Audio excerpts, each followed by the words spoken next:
store for you tonight. We're going to have some clips. We're going to have some conversation. We're going to see the amazing Boyhood. And then after the screening, we're going to have a bonus Q&A about the film. So get ready for a great evening. The Founders Directing Award is bestowed each year in the memory of the festival's founder, Irving Bud Levin. And it's made possible by Fred Levin and Nancy Livingston, and we thank you so much for your support. We often proudly mention that we're the oldest film festival in the Americas, and this is not to make ourselves feel decrepit, but instead to honor how forward-thinking Irving Levin was in the way of many Bay Area mavericks. He had a visionary idea and to create an international film festival in San Francisco, and then he had the ingenuity to make it a reality.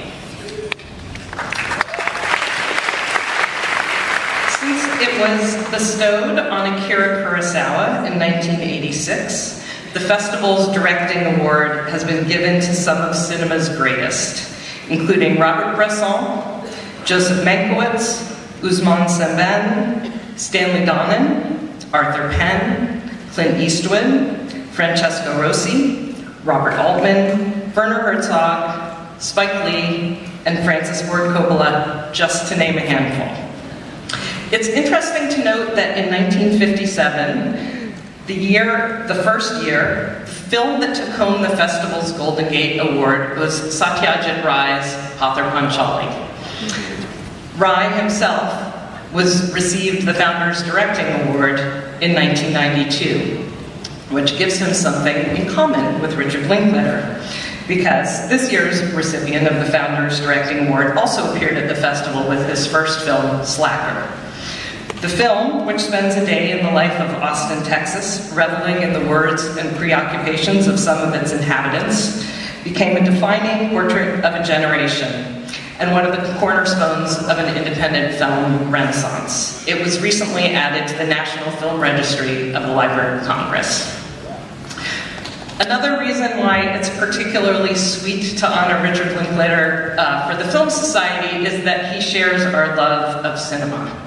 As well as being a director, he founded the Austin Film Society in 1985 to showcase films around the world that were not typically shown in that town. Through the Austin Film Society, he's managed to both support Texas filmmakers and to share classic and innovative international cinema with Austin audiences. In his filmmaking, he succeeded in integrating his knowledge and enthusiasm for cinema into his work without imitation, but as an underpinning for his own unique filmmaking style and sensibility.